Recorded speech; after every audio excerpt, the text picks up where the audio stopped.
월가에서 올해 주식이 끝났다라는 이야기가 나오고 있다고 합니다. 그래서 이 말이 뭔가 하면 올해 주식에서 돈 벌기가 쉽지 않다.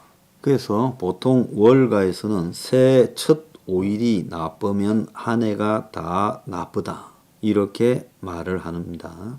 그래서 지난주 월가에서 미 연준이 연방공개시장위원회 FOMC에서 3월달 금리 인상과 더불어서 양적 긴축으로 들어간다 이야기가 나왔지요. 그래서 QT라는 이야기가 나왔습니다. 그래서 이게 나오면서 지금 주식이 굉장히 어려워졌지요. 그래서 세계가 상당히 공포에 지금 휩싸여 들어가고 있다라고 이렇게 지금 보입니다. 자, 물가가 지금 너무 오르고 있는데요. 이렇게 오른 물가가 결국은 연준의 정책에 영향을 미쳐서 지금 이 세계의 경제를 흔들게 하고 있다 보입니다. 그런데 인류가 가만히 생각해 보면 이제 좋았던 시절은 끝났다라고 그것을 생각을 해봐야 돼요. 이게 고물가 시대가 완전히 도래했습니다. 지금 보면 칼국수 집에 가면 만원, 심지어 설렁탕 집이 12,000원, 13,000원, 14,000원 하고 한 끼 식사가 7, 8,000원이면 싼 거고 7,000원짜리는 잘 없지요. 10,000원이 넘어도 이게 비싸다고 할 수도 없습니다. 그래서 커피도 아메리카노 제일 기본이 4,500원이 대체로 넘어가고 있어요. 그래서 점심을 설렁탕 하나 먹고 커피 하나 마시고 올라오면 15,000원을 써야 된다. 공산품과 서비스 가격까지 물가가 폭등을 하고 있습니다. 그런데 이 또한 곧 지나가리라가 아니라 고물가 시대가 왔다라고 오늘 오마이뉴스에서도 이 이야기를 기사가 나왔어요. 좋은 시절이 끝났다. 그래서 연준에서도 인플레냐 아니냐 논쟁이 많이 벌어졌잖아요. 작년에요. 그래서 처음에는 일시적이다 했다가 제롬 파웰이요. 나중에는 인플레가 장기화되고 있다. 그래서 지난해 말 우리가 직면한 인플레이션은 우리가 바라던 그런 인플레이션이 아니다. 즉 짧은 인플레이션이 될 줄 알았는데 완전히 구조적 인플레이션으로 가고 있다는 겁니다. 코로나로요, 이 전 세계의 물자 공급에서 큰 장애가 생겼지요. 물류 이동이 사람 이동과 함께 제한이 들고 그리고 돈은 엄청나게 풀렸습니다.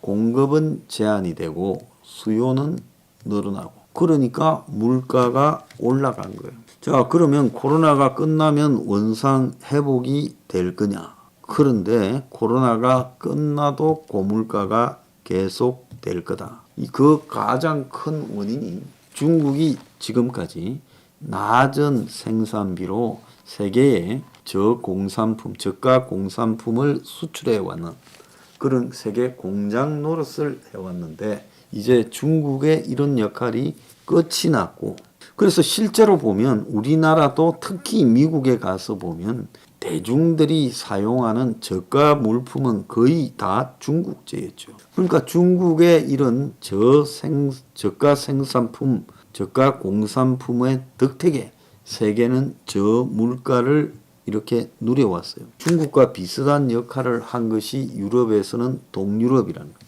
근데 이제는 이들이 더 싸지도 않고 지금 미국과 중국 사이의 무역 조건들은 더 강화되고 있고 악화되고 있어요. 그래서 중국이 이제 미국을 중심으로 한 서방 진영의 싼 가격의 물건을 공급하는 역할이 끝이 났고 중국 내부에서도 임금이 상승하고 중국 정부가 개별적 국민에 대한 복지를 못 해주는 대가로 기업들에게 임금을 상승시키도록 압박을 했습니다. 그러다 보니 중국에서는 지속적인 임금 상승이 일어나고 그것이 중국의 전반적인 물가 상승으로 연결되었다는 거예요. 과거에 한 20년 전에는 중국에는 두 가지 물가가 있었습니다. 내부용 물가와 외부용 물가가 있었는데 이제 내부용 물가가 물가 인상으로 통합되는 그런 상황이 되어버렸어요. 자, 여기에다가 지금 에너지나 원자재 가격까지 폭등을 하고 있습니다. 그래서 이제는 고물가 시대가 일상화되었고, 이제는 옛날 같은 저렴하게 물건을 사는 시대가 끝났다. 그래서 지금까지 물가가 싼 값에 넘쳐나는 시대가 끝이 났고, 인플레이션이 이제 세계를 덮치고 있다. 그런데 공급을 늘리자니까 이제 부딪히는 게 한두 개가 아니다. 자원을 캐내야 되는데 이 자원 캐내는 비용도 환경이니 기운이 뭐 이래가지고 어렵고, 그 다음에 공장을 돌리려니 이것도 또 환경 기후 문제에 등장하고, 이러면서 결국은 친환경 하는데, 친환경이라는 것은 엄청난 비용 증가를 물품 생산에 요구하고, 또 농산물 같은 경우에 유기농, 오가닉이라든지 이러면 그게 엄청나게 농산물 가격을 폭등시키는 거겠죠. 그래서 이제 이런 속에서 지금 물가 인상이 이제 보편화되어 버렸고, 그 속에서 자산 시장의 불황이 역대급이다라는 보도가 나오고 있습니다. 그래서 공포의 봄이 온다. 그래서 이 자산 시장의 불안이라면 결국 부동산 그리고 코인 등이 엉망이 될 수 있다라는 것을 의미하는 거겠죠. 그래서 코로나 이후에 인플레가 미국 경제의 최고 내관으로 떠올랐는데, 이걸 통제하지 못할 경우 세계의 자산 시장이 완전히 무너져 내리는 상황이 올 수 있다. 공포의 봄이 온다. 그래서 3월 달에 미 연준의 금리 인상과 양적 긴축이 예고된 속에서 공급망이 혼란이 오고 인플레가 계속되면 통제 불능의 상황이 벌어지면서 주식 가격이 미국의 상반기에 10% 정도 떨어질 수 있다고 이야기가 나오고 있습니다. 자, 그래서 이것은 코로나 위기와 관련된 지금까지의 이 변동에 대한 예측을 벗어날 수 있다라는 이야기가 된다는 겁니다. 그래서 성장률을 크게 떨어뜨리면서 결과적으로는 계속 인플레가 잡히지 않으면서 결국 이 주식 시장이 그리고 부동산 시장이 무너질 수 있다. 미국의 통화 정책이 통하면 다행인데 안 통할 때는 1970년대의 초인플레가 재현될 수 있다라고 세계 석학들도 경고하고 있어요. 이 전미 경제학회에서 이런 말이 나왔다고는 매경이 보도를 했습니다. 그래서 우리가 이름을 다 아는 세계적 석학들이 경고를 하고 나섰는데, 스티글리츠는 기준금리 올려도 공급망 문제 해결이 안 된다라고 말을 하고 있습니다.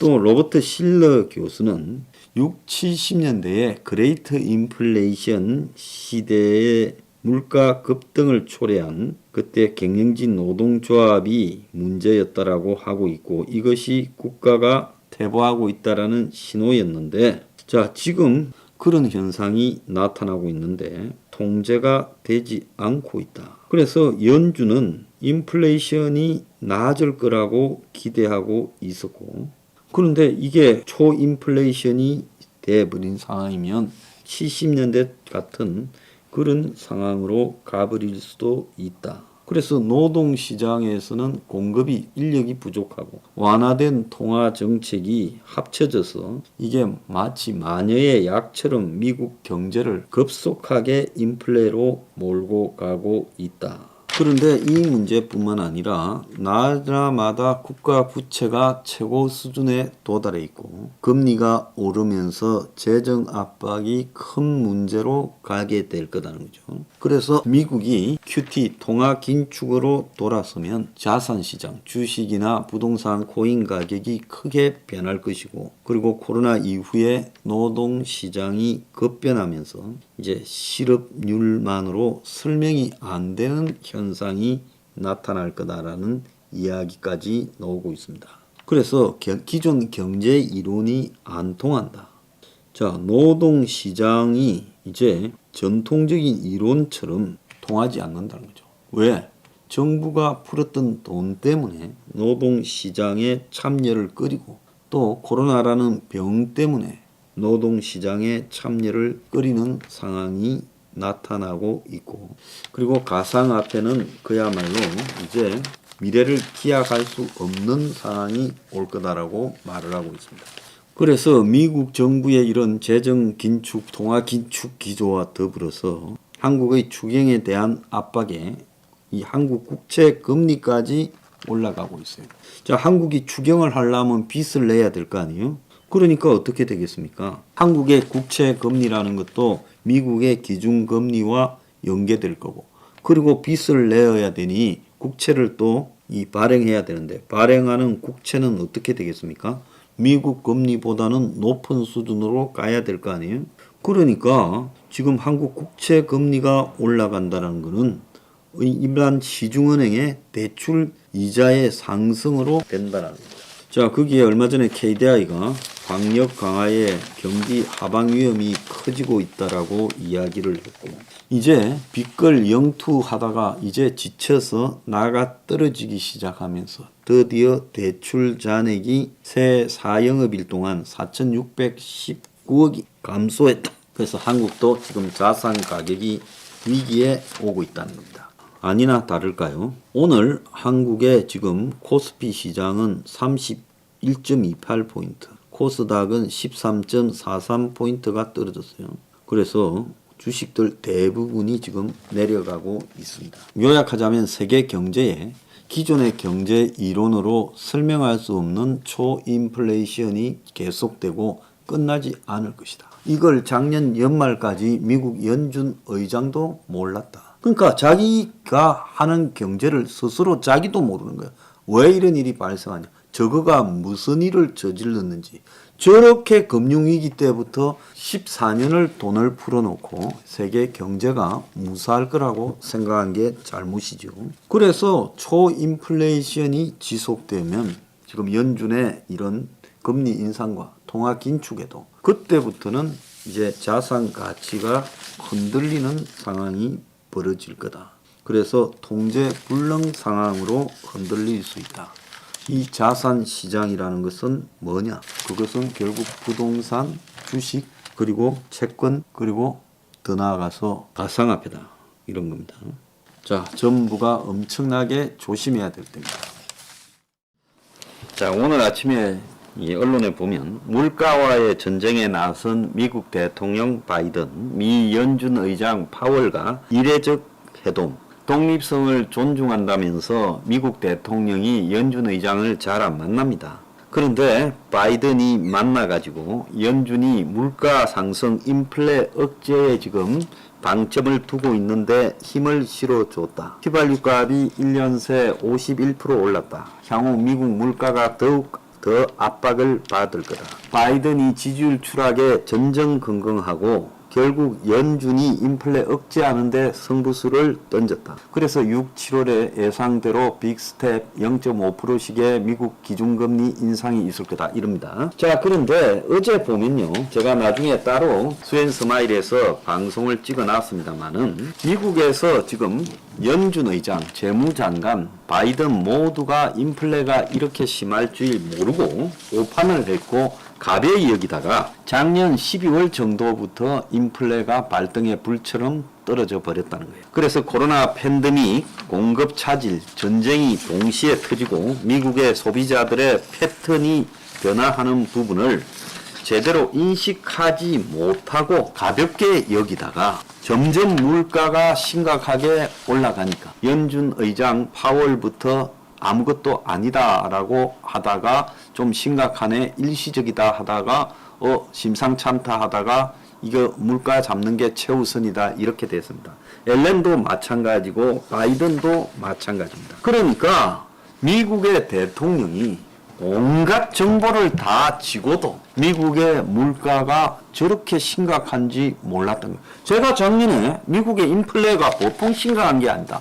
정상적이라면 미국이 코로나 사태 이후에 디플레이션을 겪어야 됩니다. 그런데 이게 인플레 현상이 나타나는 스태그플레이션이 매우 이례적으로 나타나고 있고 일시적이 아니다라고 말을 했는데 정작 미국의 연준 의장, 재무장관, 바이든 등은 그렇게 판단하지 않았어요. 왜?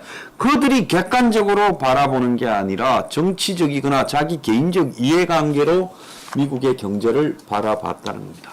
이번에 코로나는요, 제가 이렇게 이야기하는 몇 가지 근거를 이야기하겠습니다. 근거 좋아하는 사람들 때문에. 이번에 코로나는요, 인류 역사상 1300년대로 이제 거슬러 올라가서 인류가 겪었던 패스트나 각종 역병이 있을 거 아닙니까? 그 이전 거는 사실상 기록에서 별로 찾아볼 수 없고 기록에 나온 게 한 800년 정도 거슬러 올라가는 거예요. 역병 중에 네 번째 크기입니다. 근데 아직도 진행이 되고 있어요. 그래서 이 코로나라는 것이 이게 보통 문제가 아닌 사건입니다. 그래서 전 세계에 5억 3천만 명이 걸렸고 공식 사망자가 630만입니다. 다 합니다. 한국만 해도 그렇고요. 실제로 이것보다 3배는 더 있을 거라고 본다면 실제 이 코로나 사망자가 2,500만 정도는 될 거다라고 여깁니다. 그러니까 21세기에도 코로나 사망자를 제대로 집계낼 수 없는 그런 미개한 사회다라는 게 진실이죠. 자, 그래서 세계 역사에서, 인류 역사에서 네 번째 큰 역병이고 앞으로 점점 이게 진행 중에 있기 때문에 어떻게 될지 몰라요.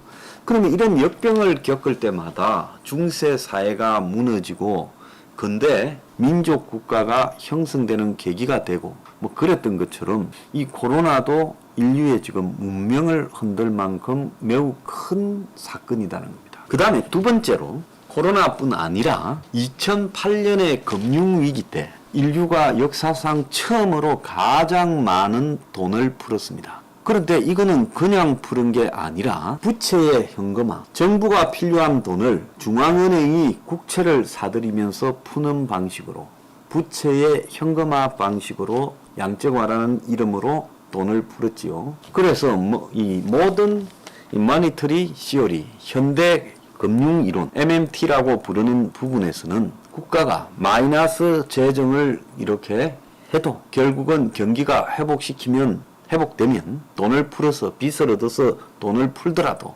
경기가 회복되면 수습이 된다라는 이런 검증되지 않은 이론을 바탕으로 돈을 뺀 버냉키, 지금 미국이 2년 동안 스태그플레이션에 시달릴 거라고 말한 그 사람이 돈을 풀었습니다. 그래서 헬리콥터에서 돈을 뿌린다고 헬리콥터 밴이라는 이름까지 얻었지요. 그러고 난 뒤에 미국의 경제가 2009년부터 2019년 코로나 직전까지 10년간 2.2% 성장했어요. 찾아보세요. 내 말 틀렸는가? 굉장히 완만한 성장을 했습니다. 굉장히 완만한 성장요.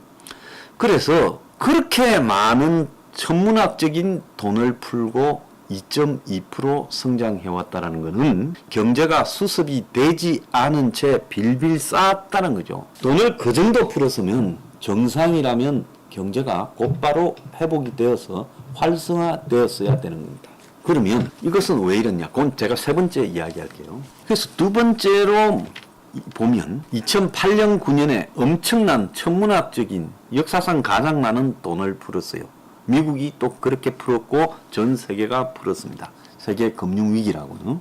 그런데 2020년에 빌빌 싸고 있는 세계 경제에 그렇게 돈을 풀고도 그 돈이 다 투기로 가고 그야말로 생산적으로 투자되지 못하는 상황에서 또 빅마니를 푸는 일이 벌어졌어요. 그래서 코로나 때문에 그리 된 겁니다.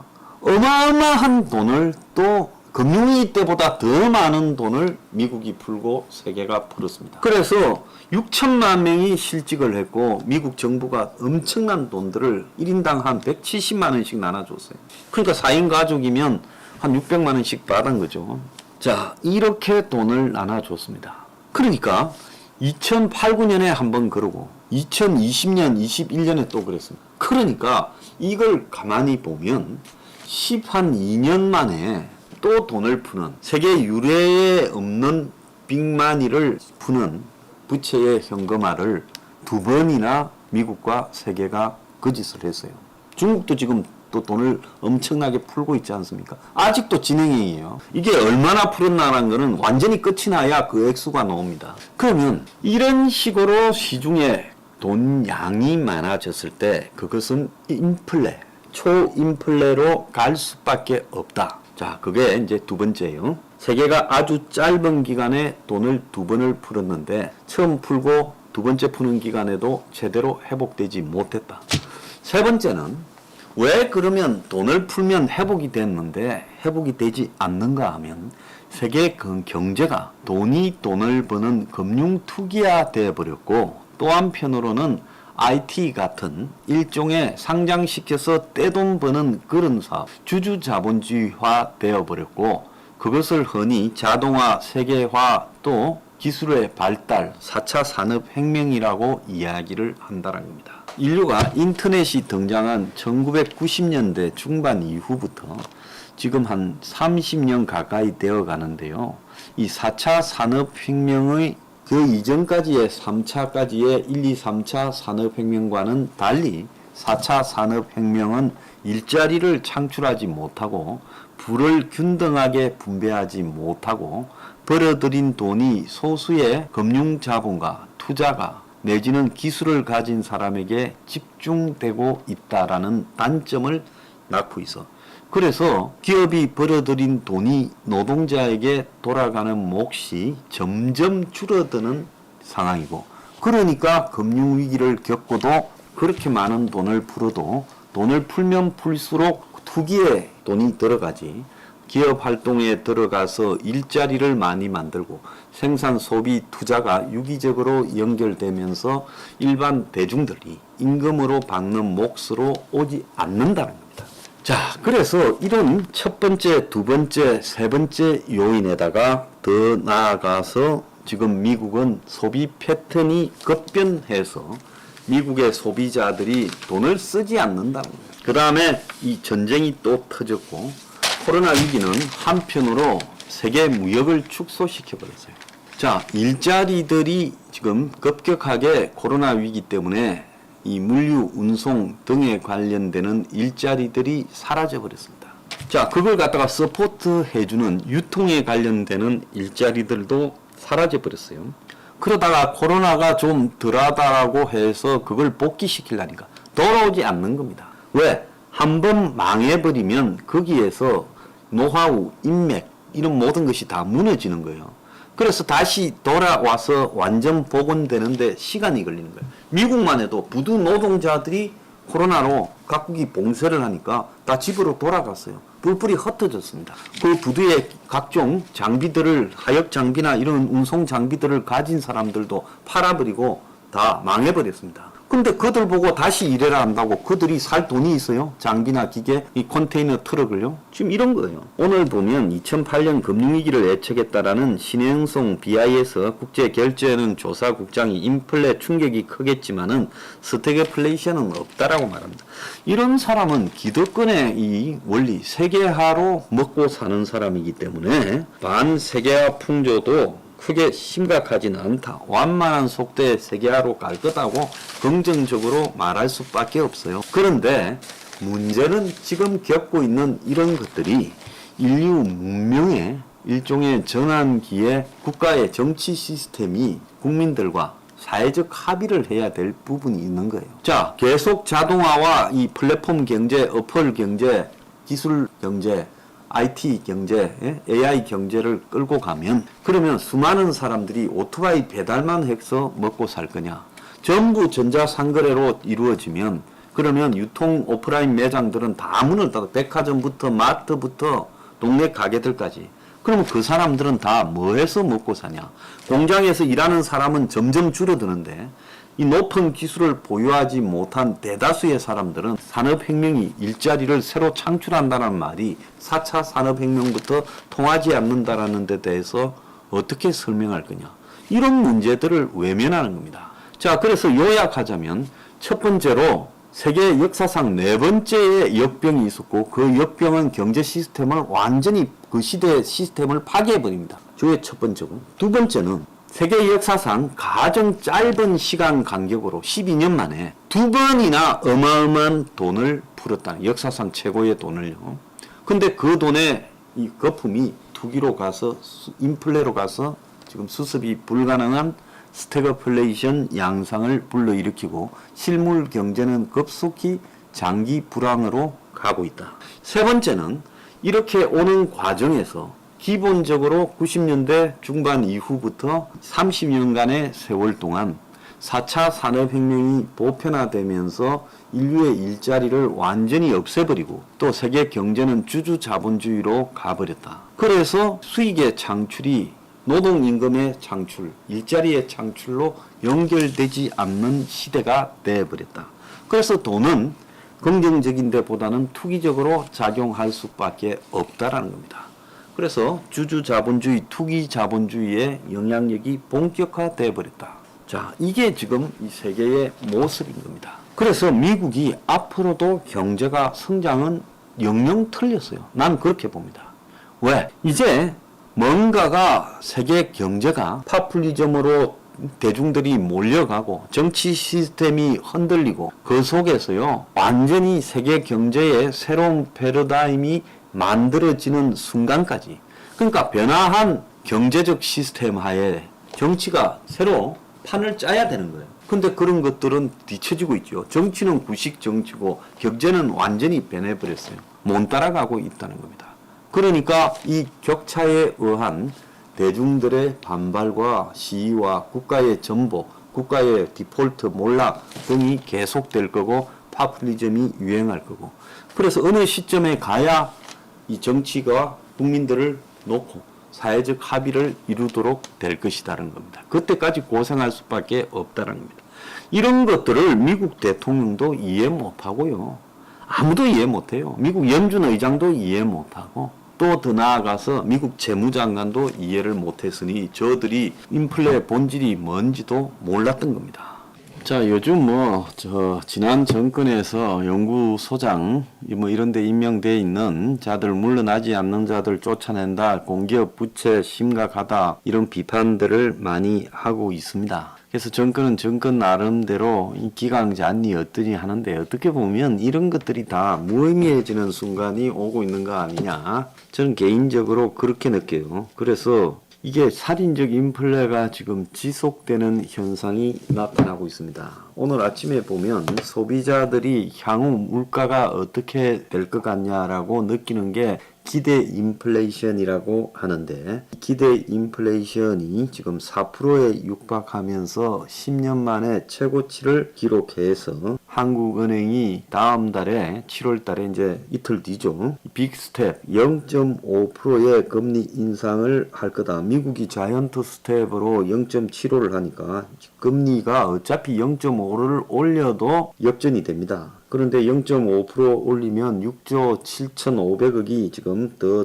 나가게 돼요. 그런데도 불구하고 이 금리 역전을 한국은 감당 못할 거라고 보여지고, 또 실질 물가 인상, 인플레는 6% 이상으로 7월달 이어질 겁니다. 6월달이 6%대를 끊어서 나올 거고 7월달에는 6% 중후반대쯤 나올 거고, 이 하반기에 가면 7%, 8%대의 물가 인상이 나올 수도 있다고 봅니다.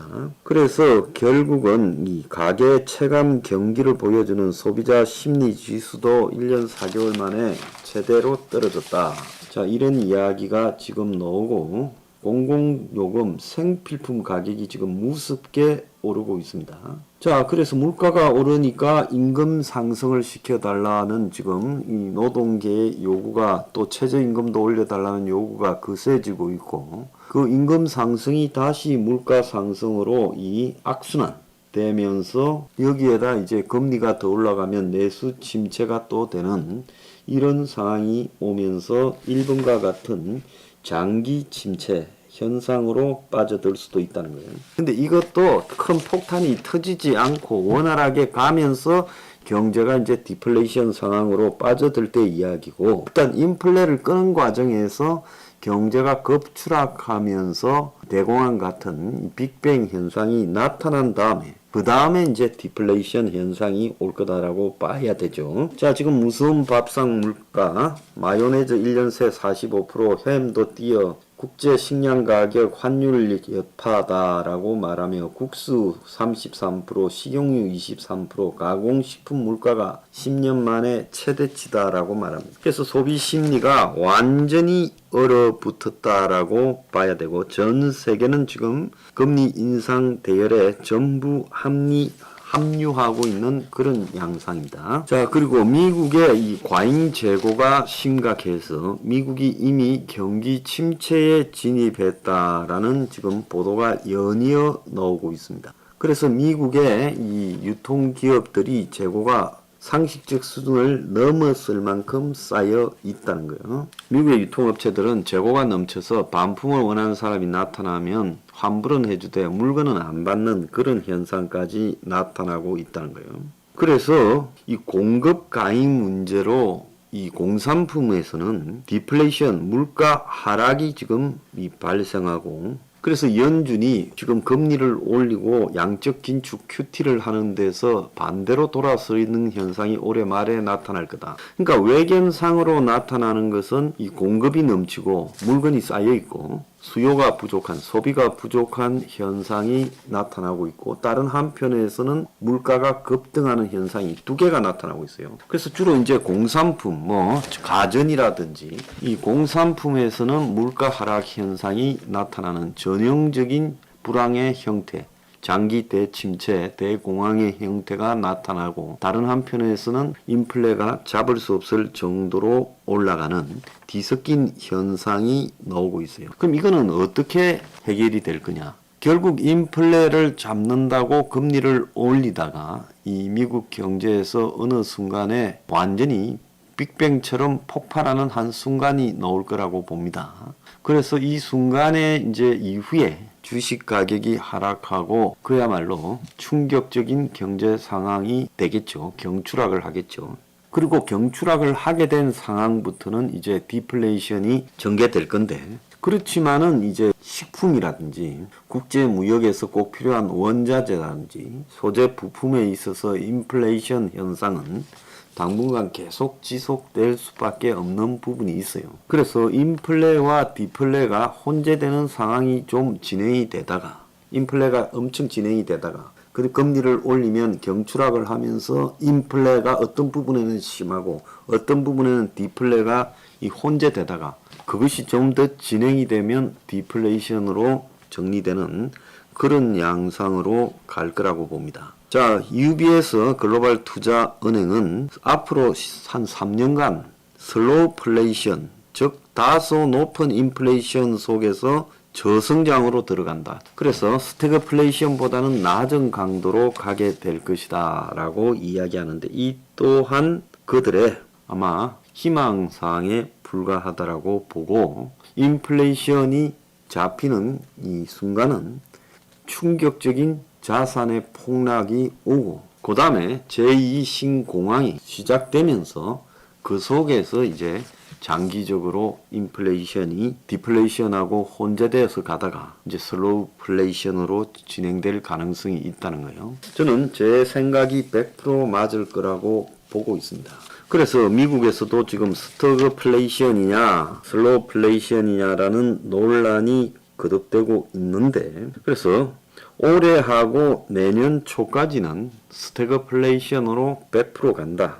이 스태그플레이션에서 충격이 한번 온다. 그 다음에 인플레이션과 디플레이션이 혼재된 어떤 분야에서는 여전히 인플레이션이 심각하고 어떤 분야에서는 디플레이션이 만연하는 상황이 온다. 그러면서 이제 슬로우플레이션 상황이 장기간 지속된다. 지금 그렇게 보고 있습니다. 그래서 현 시기까지 포함해서 이 슬로우플레이션이 진행되는 수년간의 기간까지 다 포함해서 대공황의 범주에 넣어서 봐야 된다. 그래서 인플레이션이 끝까지 진행되는 부분은 식품이라든지 또 원자재라든지 또 기름이나 가스 이런 게 다시 정치적 바람에 휩싸여서 인플레이션이 다시 또 시작될 수 있어요. 그러다가 또 이것이 이제 일정하게 좀 가라앉게 되면 또 지금 침체된 경기에 석유나 가스가 남아 돌면서 디플레이션으로 가는 복잡한 상황이 전개될 거다라고 보고 있습니다. 미 연준은 지금이 둔화일 뿐 침체는 아니다라고 말을 하고 있어요. 그래서 고물가와 저성장을 겪고 있지만 침체라고 보기에는 무리가 있다라고 샌프란시스코 연준 총재가 말했는데, 평생을 경제학을 공부해도 실질적으로 앞에 전개되고 있는 상황을 제대로 파악할 수 없는 것이 제 먹물들이라고 생각을 합니다. 자, 한국에는 주가가 내리막 속에서 2분기의 실적, 6월 말에 나오는 기업의 실적이 어닝 쇼크, 즉 어닝 서프라이즈가 아니라 벌어들인 게 형편없다라는 지금 그런 발표가 나올 가능성이 매우 크고요. 중국도 지금 1% 성장의 전망이 나오면서 쇼크 상태에 빠졌습니다. 그래서 제로 코로나의 부작용이 지금 1% 성장으로 가고 있고 생산 고용 지표 악화가 매우 심각하게 진행되고 있습니다. 자, 오늘 그 향후에 어떤 상황이 전개될 건가에 대해 제가 대략 예측을 해드렸습니다. 2020년부터요, 제가 봤을 때는 2035년, 한 15년을 최장으로, 짧게는 2030년까지 10년을 신대공황 기간이라고 봐야 되고, 그 중에서 지금 2022년이 초엽인데 2023년에 세계적으로 완전히 경추락, 하드랜딩의 이 쇼크가 발생할 거다. 그러면서 이제 인플레이션은 좀 꺾이겠지만 부분적 인플레이션과 부분적 디플레이션이 서로 동시에 발생할 거다. 식량 이런 것은 인플레이션, 원자재도 인플레이션, 그리고 공산품은 디플레이션, 이런 현상이 발생할 거다. 그리고 난 다음에 이제 슬로우플레이션으로 가게 될 거다. 자, 요렇게 보고요. 그리고 결국은 최종적으로는 어떻게 되냐? 최종적으로는 이제 모든 인플레이션이 다 꺼지고 디플레이션 상황이 본격적으로 진행이 되면서 대공황 때와 비슷한 모습으로 가게 될 거다. 그런 상황까지 전개되는데 4, 5년쯤 걸릴 거라고 보고 있습니다. 그리고 그 디플레이션 상황에서 한 5년 이상, 3년 이상 갈 수 있다. 3에서 5년 정도 갈 수 있다. 그렇게 보고 있습니다. 자, 어젯밤에 한 10시 반 넘어서 미국의 9월 달에 소비자 물가 지수가 발표됐습니다. 그 미국의 9월 달 소비자 지수가요, 8월 달에 8.3에 0.1 낮은 8.2가 나왔습니다. 자이언트 스텝 0.75%씩 3번 연속으로 금리를 인상시켰는데, 그렇게 금리를 인상시켜도 지금 물가가 잡히지 않는다라는 게 어제 결론입니다. 즉 말하자면 아주 비관적 상황이 벌어졌어요. 자, 미국의 물가가 6월 달에 9.1을 기록하고 그 다음에 7월 달에 8.5, 그리고 8월 달에 8.3, 9월 달에 8.2가 되었습니다. 그런데 이 사이에 자이언트 스텝이 3번이 있었는데, 그럼에도 불구하고 자이언트 스텝을 3번 해도 물가를 갖다가 떨어뜨리는데 실패했어요. 그러니까 자이언트 스텝을 3번 하는 동안에 0.9% 내려갔다. 자, 이렇게 따지면 미국의 연준이 원하는 2%대 물가로 내려가려 하면 앞으로 어떻게 해야 될 건가? 그래서 지금 11월 달에 다시 자이언트 스텝을 4번째, 0.75를 4번째 올리는 것이 98% 확률이다. 뭐 거의 100%라는 거죠. 그래서 미국은 이 충격에 빠졌습니다. 자, 그래서 시장 전망보다도 지금 굉장히 높지요. 그래서 시장에서는 이번에는 한 8.1이나 8.0쯤 되지 않겠냐 봤는데 쉽게 안 내려오고 있어요. 그래서 3월달 이후 8% 이상이 지속되고 있어요. 자, 미국의 CPI는 전년 대비 지금 8.2%, 그러니까 전년 동월 대비 8.2%가 올랐다는 겁니다. 자, 그러면 전월 대비는 어떠냐? 지난 8월보다는 올해 그러니까 8월보다 올해 9월이 0.4% 상승해서 7월과 8월 0%, 0.1%보다 상승폭이 더 커졌어요. 그러니까 작년 동월 대비 8.2지만은 올해 7월, 8월 대비는 지금 가장 상승폭이 크게 올라가고요. 그러면서 지금 조금 충격을 주고 있는 거는 에너지하고 식품을 뺀 권원 물가가 6.6%가 올라서 40년 만에 최고치를 기록하고 있다는 겁니다. 그런데 미국의 소비자 물가 지수의 3분의 1을 차지하는 주거비가 계속 상승하고 있고 9월 주거비는 작년 9월 대비 6.6%가 올랐고 8월 대비 0.7%가 상승했는데 이것은 월세 급등 때문이라. 그래서 코로나에서 이제 조금 안정이 되면서 이제 주택 공급이 부족해져서 월세 주택을 구하기가 어렵고 부모하고 같이 살던 사람들이 이제 다 나가서 집을 구하려고 한다는 거. 자, 그래서 이것은 이 세계가 결론적으로 미국부터 시작해서 인플레 쇼크에서 빠져나가기가 거의 쉽지가 않다라는 거고 나머지 유럽은 지금 미국보다 물가 수준이 대체로 더 높은 상황에서 그들도 쉽지 않을 거라는 지금 암울한 전망이 나온 거예요. 그래서 연준이 지금까지 이렇게 겁나게 올려도 지금 안 잡힌다. 그래서 연말까지 또 계속 인상 추세를 가져갈 수밖에 없고 행여나 어젯밤에 결과가 나오기 전에는 미국의 연준이 11월 달에 0.5 정도 올리고 그리고 12월 달에 0.25 정도 올려서 끝낼 거다. 이런 추정까지도 좀 있었습니다. 근데 지금 보면 그게 아니라 연말까지 이 4.5 그러니까 지금보다 1.25를 더 올려도 지금 이게 물가가 잡힐 수 있겠는가라는 의문이 지금 제기되고 있어요. 자, 어제 한국의 주식시장은 미국의 CPI 9월 소비자 물가 지수 발표를 앞두고 지금 코스피가 1.8% 하락을 하고 코스닥은 연 저점을 경신해서 초토화됐죠. 자, 그런데 어제 재밌는 것은 미국에서 12월 달에도 0.75를 올릴 거라는 가능성이 지금 62%로 상승했어요.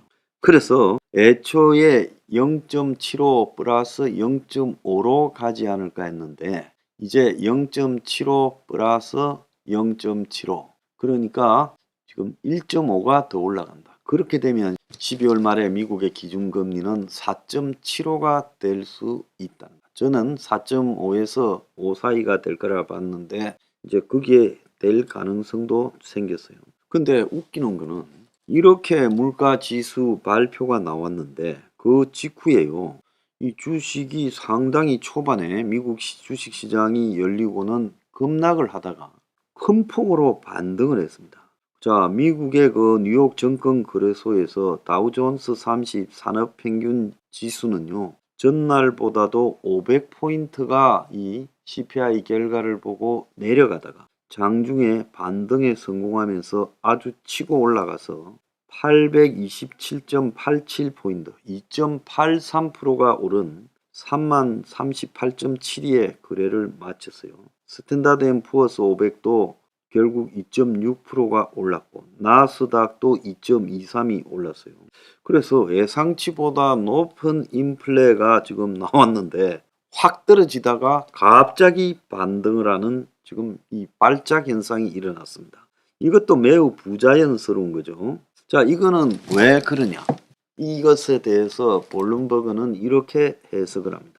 미국의 이 CPI 결과 암울한 수치가 나왔음에도 미국의 증시가 왜 반등했느냐? 자, 그것은요. 초반에 급락을 하다 보니까 이제 신이 났지요. 공매도로 산 사람. 그러니까 주식이 내려가면 남의 주식을 갖다가 빌려가지고 지금 이 차입해서 보유하다가 주식이 내려가면 팔아가지고 결국 싼 값에 돌려주고 주식 같은 숫자만큼만 주면 되죠. 그 차익을 먹는 게 공매도잖아요. 그래서 이 공매도 뭐 한국에서도 지금 금지한 데서 빨리 금지해야 됩니다. 저는 공매도라는 거는 돈 내고 돈 먹기 판에서 어차피 뭐 주식이 회사에 대한 이 자본 뭐 제공 이런 역할은 거짓말이고 돈 내고 돈 먹는 합법적 도박판이 됐는데 합법적 도박판에서 미천을 가지지 아니한 채 이런 식으로 지금 남의 주식을 빌려서 내려가서 돈을 버는 이건 잘못된 거죠. 근데 이자들 자관 어제 CPI 지수가 안 좋을 거라고 보고 잔뜩 공매도 팀들이 들어와 있었어요. 그래서 내려가니까 왔댔는데 어떤 이유인지 갑자기 주식이요 상승하는 상황이 벌어졌어요. 그러니까 공매도가 이제 내려갈 거라고 보고 어제 엄청난 주식을 빌렸는데 올라가 버리면 엄청난 손실을 보게 되죠. 그러니까 이들이 내려가다가 잠깐 반등하니까 놀래가지고 일제히 팔기 시작하면서 결국은 어떻게 됐어요? 이 주식이 말입니다. 점점 이 가격이 올라가는 상황이 발생했어요. 자, 그래서 어제 CPI 발표 직후 폭락을 예상하다가 너무 많은 사람들이 폭락을 예상했는데 자꾸 내려가야 될 건데 이게 올라가니까 공매도 세력이 이 패닉에 빠져서 그야말로 손실을 갖다가 줄이기 위해 공매도를 덮어버리고 그 과정에서 이게 더 올라가 버리는 상황이 발생했다. 자, 그래서 이 미국의 정시도 이제 미쳐서 날뛰고 있는 상황이 벌어졌다. 자, 그래서 미국이 지금 저렇게 우습게 지금 쇼가 돼 가지고 정시가 올라가니까 한국도 미국의 저런 이 CPI 지수가 나왔는데 오늘 정시가 올라가고 있어요. 코스피가 54포인트 그리고 코스닥이 25포인트 지금 올라가고 한국에 지금 오늘 이 정시 가격이 많이 오르고 있습니다. 그래서 이게 이제 종말이 다가오니까 이 투기꾼들도 살짝 맛이 가가지고 그야말로 지금 이렇게 저렇게 떠밀려 다니는 양상이 벌어지고 있다. 미국에서는 어제 공매도하는 자들이 굉장히 데미지를 입었다는 겁니다. 자, 그러니까 쉽게 이야기하자면 내려갈 거라고 보고 남의 주식을 빌어가지고 이 내려가면 이제 이 주식을 갖다가 사가지고 돌려주는 거죠. 남의 주식을 빌어서 그 자리에서 현금화하고 내려가면 싼 주식을 사가지고 주식 숫자만큼만 돌려주면 되는 거예요. 그리고 이용료 조금만 주면 되는 거예요. 그래서 내려가야 돈을 버는데 이것이 갑자기 올라가니까 올라가면 어떻게 되겠습니까? 자기가 10,000원에 이제 팔았던 거를 갖다가 12,000원에 사야 될 판이 된 거예요. 그러니까 이제 이것들이 이제 난리가 난 겁니다. 그러니까 빨리빨리 사들이려고 이렇게 난리가 난 거예요. 그러다 보니까 이제 이 가격이 올라가니까 막 여기저기서 주식을 살라니까 더 올라가 버린 겁니다. 그러니까 이런 웃기는 판이 벌어졌다는 거예요. 이게 미국의 주식 현실이에요. 자, 그래서 요약하자면 지금 이 어제 미국의 CPI는 이 연준이 0.75씩 3번을 올려도 잡히지 않았다. 그리고 또 연준이 한 번 더 0.75를 11월 달에 올릴 것이고 지금으로서는 12월 달에 0.75를 한 번 더 올릴 가능성까지 유력해지고 있다. 그래서 남은 올해 기간 동안에 1.5%가 올라갈 가능성도 생기다. 그래서 그렇게 되면 미국의 연말 금리는 4.75가 된다. 자, 이게 결론입니다.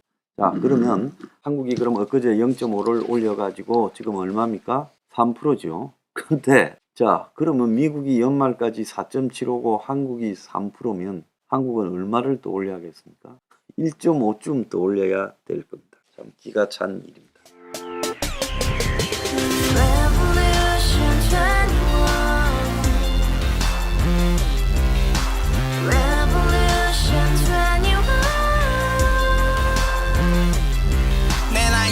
월세 30 코인빚만 300 서울에 온지 벌써 10년 아둥바둥 버텼지만 여전히 난 반지 하에 제왕 곰팡이 연문제약 내비랑 깡통망통 완전히 폭망 고시원 창문만큼 작아진 내 꿈 연애 결혼 내 집 모든 게 헛꿈 1년 전 떠난 여친 울면 말했지 같이 살자 평생 가본 게 꼬꼬꼬라지